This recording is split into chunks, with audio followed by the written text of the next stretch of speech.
용서하면 천국이라고 하는 여러분 제목을 잡았습니다. 자, 그림 하나 보도록 하겠습니다. 여러분 토마스 모경이라고 하는 사람을 이야기를 하면서 말씀을 좀 나눌까 합니다. 영국의 토마스 모경이라고 하는 믿음 좋은 귀족이 있었습니다. 그런데 이분이 무고하게 중상모략을 받아서 재판장에서 사형 선고를 받습니다. 이 사형장에서 재판장에서 아주 유명한 말을 남겨요. 재판장에게 뭐라고 말을 하냐면요, 재판장님, 오늘 이 시간만큼은 당신을 친구라고 부르게 해주십시오. 친구요. 당신과 나와의 관계가 바울과 스데반의 관계가 되어지기 원합니다. 바울은 스데반을 미워해서 돌로 쳐 죽였습니다. 그러나 그가 나중에 예수 믿고 천국에서 바울과 스데반이 가장 전철한 친구로 영원히 살고 있습니다. 당신은 내게 사형 선고를 했지만 나와 당신의 관계가 스데반과 바울처럼 저 천국에서 영원한 친구로 즐겁고 기쁘게 살기를 원합니다 라고 이야기를 합니다. 그랬더니 재판장이 깜짝 놀랍니다.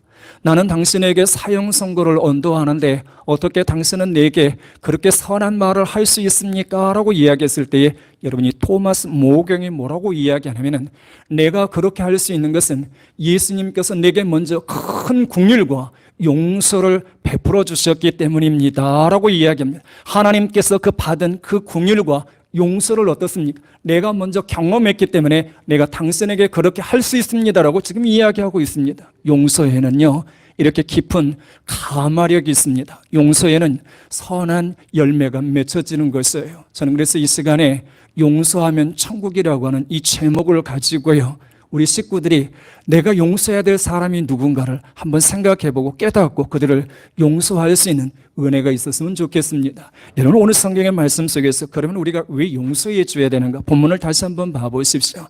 빨간 글씨를 보시면 잘못이라고 하는 단어와 용서하시니라고 하는 단어를 여러분 기록을 했습니다. 여기에 잘못이라고 하는 말이 헬라어 원어를 보게 되면 파랍토마라고 하는 단어를 썼고요, 용서하시라고 하는 이 단어에는 아피엠이라고 하는 단어를 썼습니다. 이 파라토마라고 하는 잘못이라고 하는 것은 죄, 범죄, 실수를 의미합니다. 그러나 용서라고 하는 것은 내버리다, 보내다, 용서하다라고 하는 뜻이 있습니다. 여러분, 이 부분은 제가 뒷부분에서 조금 더 깊이 다루도록 하고요. 오늘 본문의 말씀이 주고 있는 메시지는 이것입니다.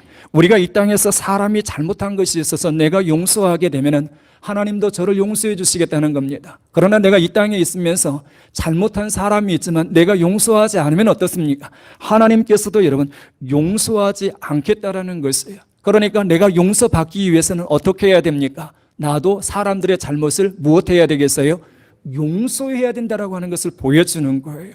예수님께서는 이 비유를 갖다가 조금 더 확실하게 하기 위해서 마태복음 18장에 나오는 여러분 빚진 종에 대한 비유를 이야기를 합니다. 여기에 보면은 1만 달란트 빚진 자와 100다니엘 빚진 자가 나와요.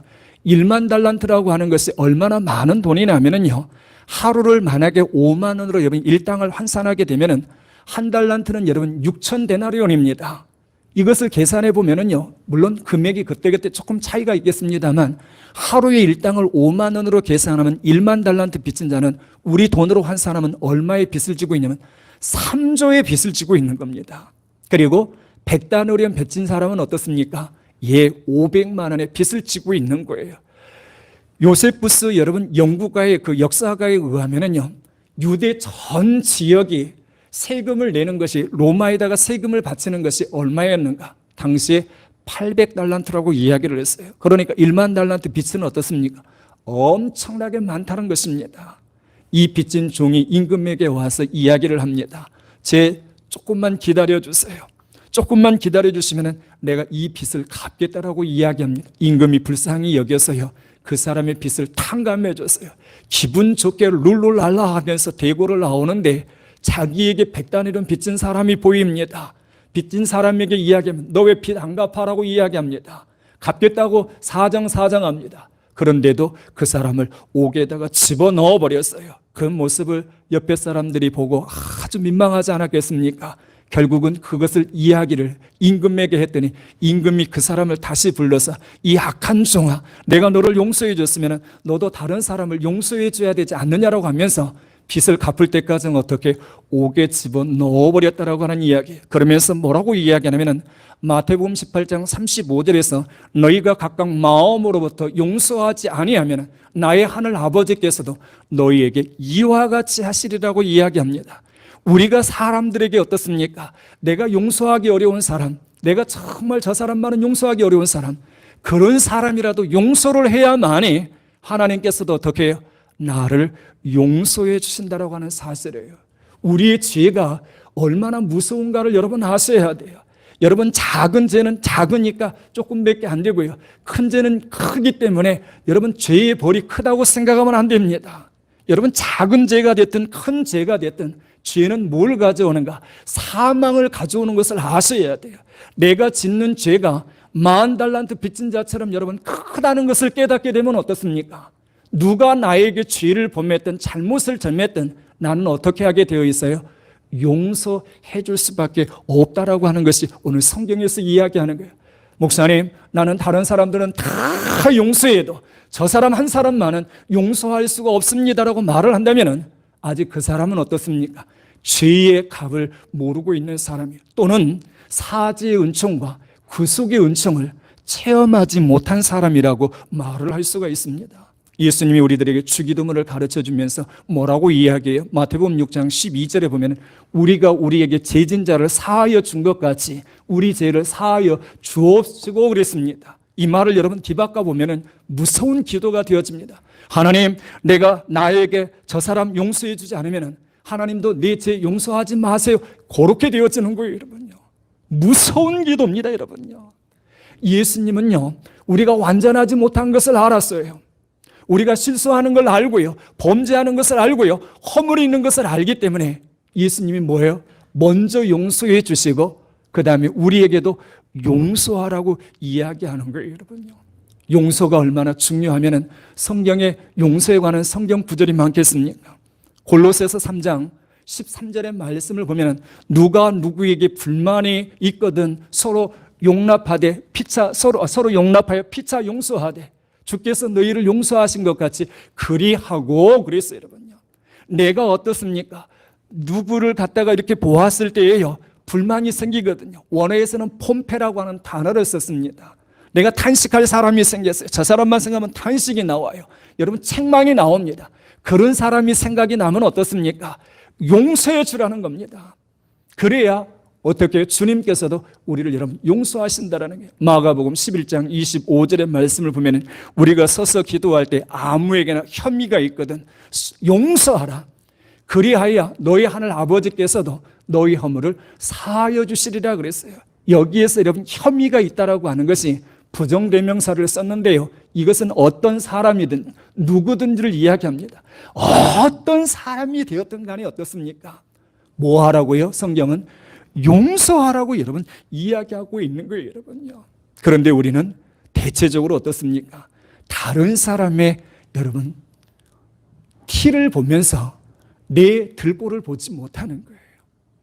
다른 사람의 허물은 티에 불과하는데 내 티는 어떻습니까? 들보인데도 그걸 보지 못하는 거예요. 그래서 마태복음 7장 3절의 말씀을 보면 어찌하여 형제의 눈 속에 있는 티는 보고 내 눈 속에 있는 들보는 알지 못하느냐라고 이야기하는 거예요. 들보가 뭐예요? 집을 지을 때 기둥이 있잖아요. 티는 어떻습니까? 잘 보이지 않습니다. 사람들은 거꾸로 이야기를 해요.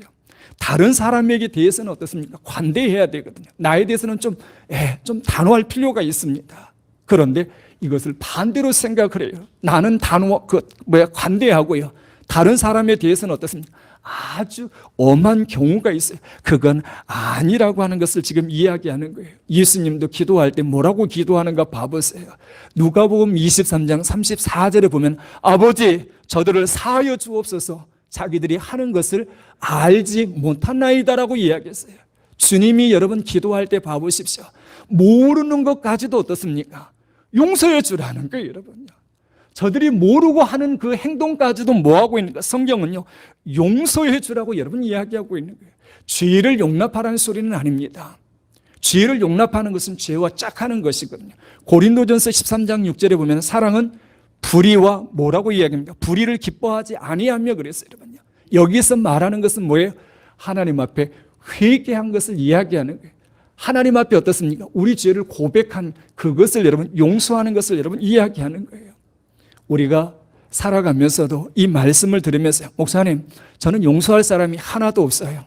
미워하는 사람도 하나도 없어라고 말하는 사람이 있다면요, 그 사람은 두 가지를 좀 의심해 볼 필요가 있습니다. 목사님, 나는 미워하는 사람 없어요. 예, 용서해야 될 사람 없어요. 그러면 두 가지 의심해 봐야 돼요. 하나는요, 어쩌면 그 사람은 예수님의 사촌쯤 될 것입니다. 두 번째는요, 그 사람은 생각 없이 사는 바보일 거예요, 여러분요. 어떻게 사람이 여러분 사람과 더불어 살면서 미워하지 않을 사람이 없어요? 왜 싫어하지 않을 사람이 없겠어요? 저도 말씀을 준비하면서 보니까요, 미워했던 사람이 있더라고요. 싫어했던 여러분 사람이 있더라고요. 그러나 우리 주님이 그대로 두기를 원하실까요? 아니라는 겁니다. 미워하는 사람이 있어서는 안 된다는 거예요. 싫어하는 사람이 있어서는 안 된다는 거예요. 이걸 보여주는 것이요, 용서가 얼마나 중요하냐면은 예배보다도 여러분 어떻습니까? 먼저 용서해야 된다는 거예요. 하나님 앞에 제물 드리는 것보다도 어떻습니까? 용서가 중요하다라고 이야기해요. 마태복음 5장 23절과 24절의 말씀을 보면은요, 그러므로 너희가 예물을 제단에 드리다가 형제에게 원망 들을 만한 일이 생각나거든 예물을 제단에 두고 먼저 가서 형제와 화목하고 구에 와서 예물을 드리라라고 여러분 이야기합니다. 제사에서 중요한 게 무엇입니까? 제물입니다. 제물이 없으면 여러분 그건 제사가 될 수가 없는 거예요. 오늘의 제사는 뭐예요? 예배입니다. 예배에는 여러분 뭐가 있어요? 헌금이 있습니다. 헌금이 빠지면 여러분 어떻습니까? 그건 예배가 아닌 거예요, 여러분요. 그만큼 뭐가 중요하다는 거예요? 제사에는 재물이 중요하다는 거예요. 그런데 이 재물이 중요한데 성경은 뭐라고 이야기합니까? 형제에게 원망 들을 만한 일이 생기게 되면 예배보다도 재물을 먼저 제단에 두고 먼저 뭘 하라는 거예요? 화해 먼저 하고 와서 예배 드리라고 이야기하고 있어요, 여러분요. 예배보다도 재물보다도 더 중요한 게 무엇인가? 형제와 뭐예요? 화목이 중요하다라고 하는 것을 이야기하고 있는 거예요. 오늘 성경 속에서 우리에게 던지는 메시지가 바로 이거예요. 용서는 해도 되고 안 해도 되는 것이 아니라는 겁니다.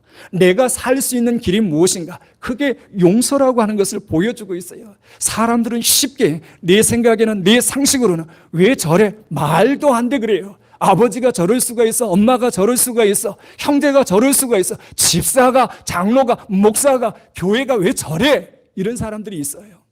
물론 들어보면 참 정의감이 있는 것 같습니다만 속을 들여다보면 뭐가 있습니까? 교만이 있는 것입니다. 베드로가요, 예수님에게 그래요. 7번 용서해 주면 되겠습니까? 유대인들은 3번 용서해 주는 걸 크게 생각했거든요. 7번을 썼다라고 하는 건 대단한 것입니다. 그런데 그것은 사람이 정한 기준이에요. 예수님은 뭐라고 이야기합니까? 7번, 70번씩 7번이라도 할지라. 이게 누구의 기준이에요? 하나님의 기준인 것을 여러분 보여주고 있어요. 하나님이 주신 최고의 선물이 있다면 그게 무엇입니까? 용서입니다. 하나님이 우리에게 주신 최고의 선물이 있다면 그것은 용서예요. 용서는 뭐예요? 받아들이는 거예요. 용서는 그대로 받아들이는 거예요, 여러분요. 그러면 그렇지 뭐, 그래 괜찮아 그러고 받아들이는 거예요. 받아들이지 못하면 가장 손해보는 사람은 누굽니까? 나라고 하는 사실입니다. 하나님도 봐보세요. 내가 허물과 죄가 있는데도 어떻습니까? 예수 믿는다라고 하는 그 이유 하나 때문에 나를 어떻게 해요? 받아주셨어요. 이게 용서예요, 여러분요. 내가 회개했다라고 하는 그 이유 하나 때문에 어떻습니까? 영생을 주셨고요, 하나님의 자녀로 받아주셨고요, 천국의 백성으로 어떻습니까? 받아주셨다니까요, 여러분요. 이게 은혜예요, 여러분요. 용서는 다른 게 아니에요. 받아들이는 거예요, 받아들이는 거. 제가 12월 1일자 동아일보 20면에 나와 있는 그 일본의 이 코로나 블루라는 기사를 갖다가 새벽 예배 때 식구들에게 말씀을 드렸습니다. 다시 한번 영상으로 들은 예배들도 식구들 있고 처음 듣는 식구도 있기 때문에 제가 가져왔는데요. 거기에 보니까 기사가 이렇게 되어 있습니다. 일본 이야기입니다. 코로나보다 무서운 코로나 블루 그랬어요, 여러분요. 10월 한 달 동안에 여러분 목숨을 끊어버린 사람이 몇 명이냐면요. 2153명입니다. 무서워서, 코로나가 무서워서. 일본이 코로나가 발생해서 지금까지 사망자 숫자가 몇 명이냐면요. 2139명이라는 거예요. 그런데 코로나 블루로 인해서 어떻습니까? 코로나 바이러스로 인해서 무서워서 10월 한 달 동안에 목숨을 끊어버린 사람이 2153명이라는 거예요. 코로나 병에 걸려서 죽은 사람보다도 어떻습니까? 한 달 동안에 자살해서 죽은 사람이 더 많다는 거예요. 물론 원인이 나왔어요. 제 이야기를 한번 근거해 보려면 동아일보 12월 1일자 20면에 봐보세요, 여러분요. 이 기사가 있어요, 여러분요. 저는 이거를 보면서 참 안타까웠어요. 물론 여기에 나와 있습니다. 대량 해고를 당하는 거예요. 실직당하고요. 사람들과 교제가 없다 보니까 어떻습니까? 그들이 힘들어서 끊었다라는 거예요, 여러분요. 그런데 계속해서 기사는 이렇게 이야기합니다. 여성 자살률이 83% 증가해야 돼요. 남자보다도 어떻습니까? 4배가 더 많다 그랬어요, 여러분요. 어떤 마음이 이런 결과를 가져와요? 역사적으로 이런 게 있어요, 여러분요. 그전에도 말씀드렸어요. 2차 세계대전이 일어났을 때에 내 자녀들이 어떻습니까? 전쟁터에 나아갔잖아요. 그런데 전쟁터에 나아갔던 그 숫자보다도 후방에 있었던 엄마, 아빠, 그 형제 가족들이 어떻습니까? 더 두려워서 죽은 숫자가 전쟁에 나가서 죽은 숫자보다도 더 많다라는 거예요, 여러분요. 네. 그게 더 많다는 거예요, 여러분요. 우리 주님이 주시는 마음이 어떤 마음인가 봐보십시오. 디모데후서 1장 7절에 보면 하나님이 우리에게 주신 것은 두려워하는 마음이 아니요 그랬습니다. 조심하지 않은 소리지, 여러분 절대 두려워하지 않는 소리는 아니에요, 여러분. 우리 조심하지 말자는 소리는 아니에요, 여러분요. 두려움은 어떻습니까? 두려움에 의해서 결국은 죽이고 멸망시키는 게 사단이 하는 일이거든요. 근데 조심은 여러분 해야죠. 주님이 주시는 마음은 이건데 봐보세요. 일본 사례지만 일본 사례가 우리에게 던져주는 교훈이 뭔가 봐보세요. 코로나에 걸려서 죽은 사람보다도 두려워서 실직을 당하니까 직장에서 잘리니까 두려워서 어떻게 살 것인가 두려워서 죽은 사람들이 더 많더라고 하는 것은 우리에게 생각하는 것이 있어야 돼요, 여러분요. 예레미야 29장 11절의 말씀은 평안이요 재앙이 아니니라 그랬어요. 미래와 희망을 주는 것이라 그랬어요. 하나님이 우리들에게 주시는 것은요, 미래와 희망을 주려고 하는 것이지 그냥이 아니라는 겁니다. 여러분, 역사의 기록을 계속해서 살펴보면요, 당시 흑사병으로 죽은 사람이 어느 정도의 치사율을 가지고 있냐면 99%였답니다, 여러분요. 거의 딱 걸리면 어떻습니까? 그 당시에는 인술이 발달되어 있지 않았기 때문에 그냥 거의 죽었대요, 여러분요. 기록을 보면은요, 한 도시 같은 경우는 아예 쓸어버렸다라고 하는 그런 기록도 여러분 있습니다. 제가 오늘 아침에 새벽에 일어났어요. 그럼 코로나 바이러스로 인해서 죽은 사람들은 어느 정도 되는가? 제가 오늘 아침에 구글에 들어가서 한번 쳐봤어요. 그랬더니 몇 프로 나오냐면요, 1000명 중에 9명 정도가 죽는다 해서 1% 정도가 죽는 걸로 나와 있더라고요. 근데 밑으로 계속해서 글을 읽어 내려가 보니까요, 2%도 안 된다고 되어 있게 그렇게 써 있더라고요. 흑사병 때는 어떻게 해요? 99% 걸리면 죽었어요, 여러분요. 근데 지금은 어떤가? 1%라고 되어 있었는데 1000명에 9명이라고 되어 있는데 밑에 내려가니까 2%도 안 된다 그랬어요, 여러분요. 보세요, 여러분요. 항상 보면은 역사는 흥망과 성쇠가 있습니다. 제가 말씀드렸죠, 지난 시간에. 전도서 1장 9절에 이야기, 헤아리는 새 것이 없다라고 이야기했어요. 예전에 있었던 일이 나중에 돼 있고요. 예전에 했던 일이 어떻습니까? 나중에도 한다라고 이야기했거든요. 흥망성쇠가 이루어집니다, 여러분요. 이 코로나 바이러스, 아니 흑사병의 기간에 뭐가 있었는가 봐보십시오. 종교혁명이 있었습니다. 종교개혁이 일어났어요. 루터, 칼빈, 쭈빙글리 전부 어떻게 그때 일어난 것들이에요, 여러분요. 르네상스 여러분 혁명이 언제 일어났는가 봐보세요. 이 흑사병이 길어지면서 어떻습니까? 르네상스 여러분 혁명이 일어난 거예요, 여러분요. 그런데 이런 일이 벌어지면 둘로 나누어집니다. 흑사병이 이렇게 발생하니까 어떻습니까? 사람들이 더 하나님을 찾는 쪽으로 하나가 나타나요. 또 한쪽은 어떻습니까? 하나님도 별 수 없네. 벌써 한 500년을 여러분, 그 홍 박사님 이야기했잖아요. 500년, 제가 봤을 때 한 400년 되는 것 같은데요. 그건 500년 봐. 길어지니까 이 하나님도 안 계시네, 여러분. 그렇게 생각한 거예요, 여러분요. 그러나 그런 위기 순간이 어떻습니까? 발전하고 있다라고 하는 사실을 여러분요. 거기에서 자각 운동이 일어나고요. 오히려 더 하나님을 찾는 사람이 생기고요. 오히려 어떻습니까? 요럴 때에 하나님을 멀리하는, 하나님도 별 수 없어. 내 몸 내가 지켜야지. 요럴 때는 집에 꽁꽁 있어야 돼. 나가면 죽어. 아니란 말이에요, 여러분요. 하나님은 두려워하는 그런 하나님이 아니라는 거예요. 오늘 우리들에게 여러분 이 현실을 어떻게 해야 됩니까? 받아들이는 겁니다. 받아들이면서 어떻게 하면 발전해 나갈 것인가?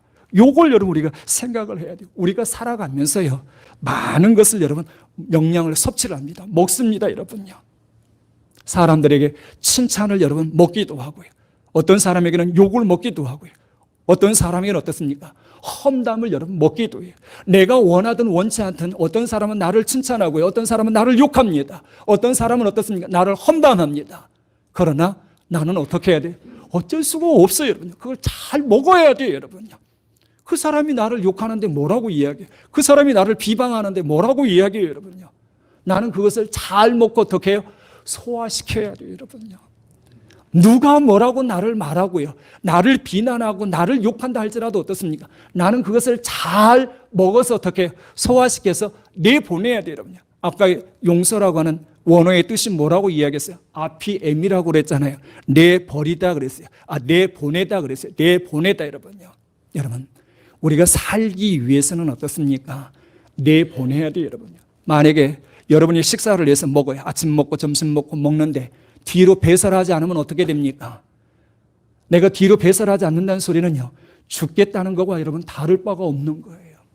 나는 먹기만 먹고요, 계속 먹기만 하고 어떻습니까? 이것을 뒤로 배설하지 않으면 뭐예요? 죽겠다고 하는 것과 다를 바가 없는 거예요, 여러분요. 살기 위해서는 어떻게 해요? 배설이 안 되면 약을 먹어서라도 뒤로 빼내야 돼요. 그것이 안 되면 기계라도 어떻습니까? 뒤로 여러분 빼내야만이 내가 살 수 있는 거예요, 여러분요. 그렇지 않으면 여러분 죽게끔 되어 있어요, 여러분요. 어떻게 했는지 내가 살려면 어떻습니까? 욕을 얻어먹었어도, 내가 듣기 싫은 소리를 여러분 들었어도 어떻게 해요? 그것을 받아들여서 소화시켜서 어떻게 해요? 내보내야만이 어떻게 해요? 사는데 그게 뭐예요? 용서라고 하는 사실이에요. 용서는 어떻게 해요? 받아들이는 거예요. 받아들여서 내가 어떻게 해요? 그것을 갖다 소화시켜서 내보내버려야 돼요, 여러분요. 보내지 않으면 내가 죽는 거예요, 여러분요. 욕 한 번 얻어먹었다고, 싫은 소리 한 번 들었다고 여러분 그것 가지고 끙끙끙끙끙 하고 있으면 어떻습니까? 내가 죽는다라고 하는 것을 아셔야 돼요, 여러분요. 용서는 뭐예요? 받아들이는 거예요, 여러분요. 아침에 새벽에 일어나서 말씀을 묵상하는데 하나님께서 은혜를 주시더라고요. 여러분, 짝퉁하고 명품을 구분하는 그 방법을 어떻게 이야기합니까? 명품 가방이 있습니다. 짝퉁 가방이 있습니다. 자, 그걸 읽은 기억나거든요. 그게 떠오르더라고요. 언제 짝퉁과 명품을 구분할 수 있는가? 비가 내리면은 짝퉁 명품을 구분할 수 있다고 그러더라고요, 보니까. 비가 착 내리면은 명품은 어떻습니까? 가슴에다가 비 안 맞으려고 이렇게 한다고 그러더라고요. 근데 짝퉁은 어떻습니까? 바로 머리로 간다고 그러더라고요, 보니까. 그래서 참 맞다. 근데 그게 떠오르더라고요, 아침에요. 그런데 보십시오. 제게 주신 하나님의 은혜가 그거더라고요. 명품은 흠이 있다고 해서 버립니까? 안 버립니다.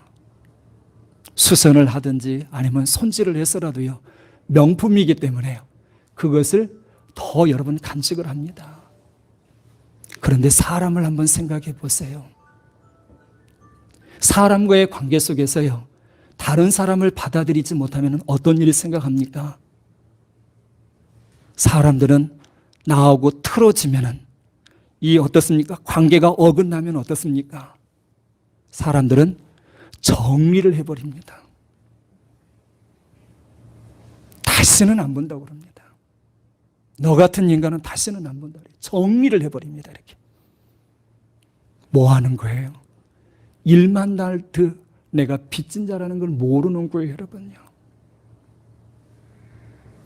사람이 얼마나 귀해요, 여러분요. 뭘 사람하고 바꿀 수가 있어요. 그런데 타락한 죄성을 가지고 있는 우리 모습들을 봐보세요, 여러분요. 우리는 어떻게 해요? 어떻게든 간에 사람의 관계를 끝까지 이어서 가려고 하는 것이 아니라 관계가 틀어지면은 10년, 20년, 30년, 50년의 우정이 필요 없어요. 그 정이 필요가 없어요. 어떻게 해요? 정리해버려요, 여러분요. 나쁜 놈. 네가 내 남편이야. 네가 내 아내야. 네가 내 자식이야. 그러면서 정리를 해버려요. 뭐 하고 있다는 거예요? 용서하지 못하고 있다는 거예요. 받아들이지 못하고 있다라고 하는 걸 보여주고 있는 거예요. 하나님도 우리를 여러분 용서하기 위해서 우리 죄 짐을 어떻습니까? 십자가 뒤에 던져버린다라고 이야기합니다. 이사야 37장 17절의 말씀을 38장 여러분 17절에 보면은 주께서 내 영혼을 사랑하사 멸망의 구덩이에서 건지시고 내 모든 죄를 주의 등 뒤에 던지셨나이다 그랬어요. 우리 주님도 우리의 허물과 죄를 어떻습니까? 등 뒤에 던져버리셨다라고 이야기해요. 우리가 살아가나 보면은 져야 될 여러분 부부의 십자가가 있습니다. 자식의 십자가가 있고요. 신앙의 십자가가 있습니다. 그것을 어떻게 해요? 이 말씀을 보면은 내 모든 죄를 주의 등 뒤에 던지셨나요? 이게 바로 여러분 진짜 용서인 것을 보여주고 있는 거예요, 여러분요. 던져버려야 돼요, 여러분요. 에스키모인들에게는 용서라는 단어가 없다고 한 소리 들으셨잖아요. 선교사들이 가가지고 그들 원주민 언어로 만들어 주었답니다. 용서라고 하는 단어를. 근데 그 단어의 뜻이 뭐냐면 기억하지 않는 것이라고 이야기한다고 그래요, 여러분요. 근데 우리는 기억하잖아요. 남편이 나에게 잘해줬는 거, 못해줬는 거 다 기억하잖아요. 자식들이 나에게 어떻게 했는 거 다 기억하잖아요. 교우들과의 관계 속에서 어떤 것들 다 기억했다가 너 그때 그 말했지 그러잖아요. 그건 진정한 용서가 아니라는 거예요, 여러분요. 물론 생각까지 안 할 수는 없다고 봅니다. 그러나 입으로 내지는 않을 수 있지 않겠는가, 그런 생각을 말씀을 준비하면서 해봐요. 그러니까 생각까지는 지우기가 쉽지는 않더라고요. 그러나 입술로 내지는 않을 수 있겠다, 그 생각이 들어요. 여러분, 이민규 씨가 쓴 끌리는 사람 1%가 다르다라고 하는 그 책 속에 이런 글을 소개했더라고요. 2005년 5월 30일 기네스북은 1925년 6월 1일 결혼한 영국의 퍼시 에로스미스 105세입니다. 그리고 그의 부인 플로렌스는 여러분 100세입니다. 이 부부가 결혼 생활을 80년 했답니다. 부부의 나이를 합산하면 205세가 된대요. 기네스북에 여러분 부부가 올랐다는 것이죠. 그래서 BBC 방송이 여러분 이 부부에게 와서 질문을 던졌답니다. 어떻게 하면 이렇게 행복한 부부의 생활을 할 수 있습니까? 라고 이야기했더니 여러분 플로렌스 부인이 그런 이야기를 하더래요. 미안합니다라고 하는 말을 쓰는 것을 두려워해서는 안 됩니다라고 이야기하더랍니다. 부부간에 서로 어떻습니까? 미안해요 여보, 미안해요, 이 단어를 쓰는 것을 두려워하면 안 된다는 게. 미안하다라고 하는 이 말은 어떻습니까? 미안해요, 미안하다라고 하는 말은요, 차갑고 딱딱한 것을 여러분 녹인다는 것이죠. 상처를 치료해 주는 단어가 무엇입니까? 미안하다라고 하는 여러분 단어를 썼습니다. 또 하나 제가 말씀을 준비하면서 보니까요, 경향신문 2009년 4월 9일 칼럼에 보니까 전 세계 지식인들을 대상으로 해서 110명에게 2000년 동안에 가장 큰 발명품이 무엇인가를 한번 이야기를 하고 그랬더니 121개를 이야기하더랍니다. 2000년 동안에 가장 위대한 발명품이 무엇인가? 뭐 비행기, 컴퓨터, 숫자, 체계, 대학, 그 다음에 뭐 교환학당, 깃발, 뭐 여러 가지들이 이렇게 쭉 나와서 121개가 나왔대요. 근데 그 중에서도 가장 최고가 무엇인가를 이야기를 했는데요, 이렇게 이야기했습니다. 미국의 작가이면서 평론가인 더글러스 러시코프가 뭐라고 표현하냐면 지우개가 가장 위대한 발명품이라고 이야기했다는 거예요. 지우개가 가장 위대한 거예요. 컴퓨터에 보면 여러분 DEL이라고 하는 델키가 있잖아요. 삭제기가 있잖아요. 만약에 치다가 삭제가 없으면 어떻게 하냐는 거예요. 글을 쓰다가 여러분 지우는 화이트 수정액이 없으면 어떻게 하냐는 거예요. 화가가 그림을 그리는데 밑그림을 그릴 때 지우는 것이 없으면 어떻게 되냐는 거예요, 여러분. 작곡가가 어떻습니까? 오선지에다가 풍나무를 그리는데 만약에 그것을 지우는 지우개가 없으면 어떻게 했냐는 거예요. 그러면서 당시에는 세계 최고의 발명품은 무엇인가? 지우개라고 하는 단어를 썼는데 제가 확 거기에 공감이 가더라고요, 여러분요. 만약에 하나님께서 영적인 지우개를 가지고 우리의 죄를 지워주지 않으셨다면 여기에 지금 앉아 있을 수 있는 사람이 있겠습니까? 죄가 있으면 큰 죄든 작은 죄든 죄는 죄입니다, 여러분요. 하나님께 나올 수가 없습니다. 그런데 이 글을 보니까요, 제 마음속에 오는 게 그거더라고요. 야, 하나님께서 영적인 지우개를 가지고 우리 죄를 지워주시기 때문에 내가 오늘 하나님 전에 나와서 예배할 수 있구나 생각하니까 얼마나 은혜가 되는지 몰라요, 여러분요. 성경에 보니까요, 정말 멋있는 말을 했더라고요. 제가 그래서 성경 구절을 옮겨왔어요, 여러분. 한번 봐보세요.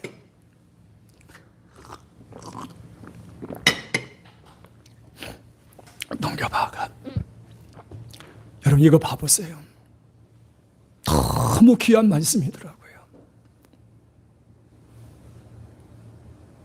너무너무 귀한 말씀이더라고요. 자, 우리 이사야 43장 25절 함께 읽어보겠습니다. 나는 나를 위하여 내 허물을 도말하는 자니 내 죄를 기억하지 아니하리라. 아마 우리 하나님도요, 자기 자신을 위해서 어떻습니까? 우리 허물을 도말하겠대요. 죄를 기억하지 않겠다. 아마 하나님도 우리가 죄를 지은 것을 전부 기억하면은 정말 힘드실 것 같아요, 여러분요. 도말이 무엇입니까? 진흙도입니다. 진흙도. 발을 말입니다. 우리 집을 지으면 울퉁불퉁 하잖아요. 그런데 어떻습니까? 진흙으로 쫙 미장을 하면 깨끗이 되잖아요, 여러분요. 이 말씀을 모르는 말씀이 아닌데요, 용서를 준비하면서 이 말씀이 그렇게 제게 다가오더라고요. 우리 주님도 어떻습니까? 회개만 하면 어떻습니까? 기억하기 싫은 거예요, 여러분. 내 허물을 도말하는 자니 내 기회를 기억한다. 왜 여러분 세례 요한이 첫 외침이 마태복음 3장 2절에서 회개하라 천국이 가까웠느라 알겠다니까요. 예수님도 첫 외침이 마태복음 4장 17절에서 회개하라 천국이 가까워라 그랬어요. 그의 가르침을 받았던 제자들도 마가복음 6장 12절에 보면 회개하라 그랬어요. 왜 회개하라고 그랬는지 알겠어요, 여러분요. 우리 주님도 어떻습니까? 하나님도요. 회개하면 어떻습니까? 너희 허물 다 도말할 거야. 죄는 기억도 하지 않을 것이야. 하나님의 사랑을 무엇으로 나타낸 거예요? 한 단어로 표현하면요, 용서입니다, 여러분요. 용서예요. 한마디로 표현하면은 여러분, 용서로 여러분 나타내는 거예요, 여러분요.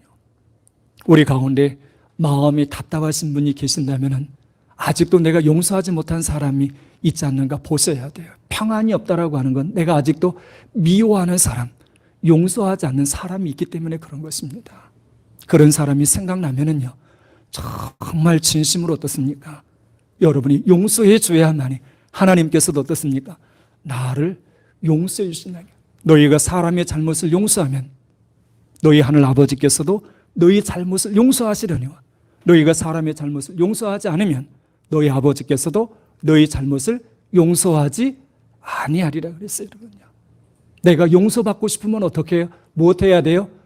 용서해야 된다라는 거예요. 그러면 어떻게 용서해 줘야 됩니까? 간단하게 볼게요. 무조건 용서해 줘야 돼요. 무조건. 내가 너 용서해 줄 거니까 너 앞으로 1년 동안 새벽 예배, 철야 예배 나와야 된다. 그건 용서 아니에요, 여러분요. 내가 너 용서해 줄 거니까 너 나한테 100만 원 가져와. 그건 용서가 아니에요, 여러분요. 하나님께서 우리들에게 용서해 주실 때에 조건을 달지 않았어요, 여러분요. 회개하면 어떻습니까? 무조건 용서해 줬어요. 한 번 죄를 졌던, 두 번 죄를 졌던, 계속해서 반복해서 죄를 졌던 어떻습니까? 하나님 앞에 회개하면 어떻습니까? 용서해 주셨어요. 우리도 어떻게 그렇게 손 잡고 악수하면서는 용서해 주는 척하면서 겉으로는 속으로는 어떻습니까? 어디 두고 보자 이놈, 요러면 어떻습니까? 그것은 진정한 용서가 아니에요. 그래서 마태복음 18장 35절에서 그렇게 이야기해요. 너희가 마음으로부터 각각 용서하지 아니하면 나의 하늘 아버지께서도 너희에게 이와 같이 하시리라는 게 뭐예요? 마음 중심으로부터 여러분 용서해야 된다라고 하는 것을 보여준 거예요. 여러분 글귀 읽고 마치도록 할게요. 저에게 카톡으로 보내줬던 글이었고 여러분에게 한번 소개했던 글입니다. 알고 보니까 100번 김구 선생님이 썼던 글이라고 그렇게 되어 있더라고요. 너무 중요하다고 생각이 되어서 이것을 결론 부분에 집어넣었습니다. 우리 한번 함께 읽어보도록 하겠습니다. 지옥을 만드는 방법은 간단합니다. 가까이 있는 사람을 미워하면 됩니다. 용서하지 않으면 됩니다. 그러나 천국을 만드는 방법도 간단합니다. 가까이 있는 사람을 사랑하면 됩니다. 모든 것이 다 가까이에서 시작됩니다. 용서하지 않으면 됩니다는 제가 집어넣었습니다, 여러분요. 지옥 만드는 거 간단합니다. 미워하면 됩니다. 용서하지 않으면 됩니다. 천국 만드는 것도 간단합니다. 사랑하면 됩니다. 하나 뒤에 넘겨봐 보세요. 그 글도 있었어요. 함께 읽어보겠습니다. 상처를 받을 것인지 말 것인지 내가 결정합니다. 또 상처를 키울 것인지 말 것인지도 내가 결정합니다. 그 사람 행동은 어쩔 수 없지만 반응은 언제나 내 몫입니다. 모든 것이 나로부터 시작됩니다. 여러분 봐보세요. 우리는 무수히 상처를 받습니다, 여러분요. 그런데 그 결정 누가 해요? 내가 해요. 상처 키울 것인지 말 것인지 누가 해요? 내가 하는 거예요, 여러분요. 여러분 오늘만 산다고 생각해 보세요, 여러분요.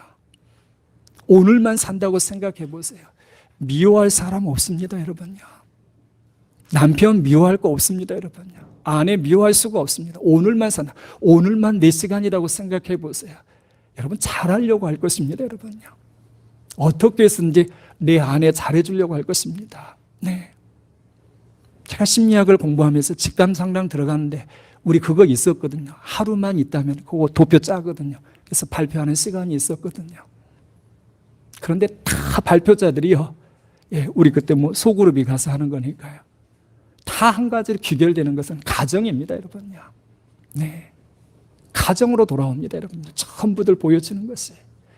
천국을 이루는 것도 내가 만드는 것이고요. 지옥을 만드는 것도 내가 만드는 거예요. 지옥 만드는 거 어렵지 않아요. 미워하면 돼요. 용서하지 않으면 지옥 만드는 거예요. 그러나 천국 만들려면 어떻게 해야 돼요? 사랑해야 돼요. 용서해야 돼요. 12월 한 달은 반성의 달이라고 이야기합니다. 여러분의 마음속에 미워하는 사람, 싫어하는 사람 혹시 만약에 있다면 여러분 용서하셔서 천국을 이루는 그런 삶 되어지기를 주의 이름으로 축원합니다.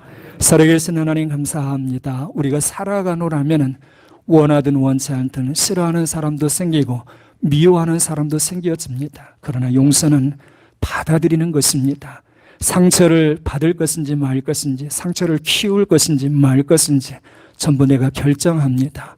하나님 용서하여서 천국을 이루며 살아가는 우리 등대 가족들 되게 하옵소서. 길이요 진리요 생명이 되신 예수 그리스도의 은혜와 아버지 하나님의 그 크신 사랑하심과 성령의 감동 내주하심이 용서하면 천국의 삶이 되는 것을 알고 용서하며 살아가기 원하는 우리 모든 식구들 머리 위에와 나라와 민족 위에 선교사님들의 교회와 가정 위에 군복음하러 수고하는 형제들과 유학 중인 우리 학생들 머리 위에 지금부터 영원토록 함께 하시기를 간절히 축원하옵나이다. 아멘.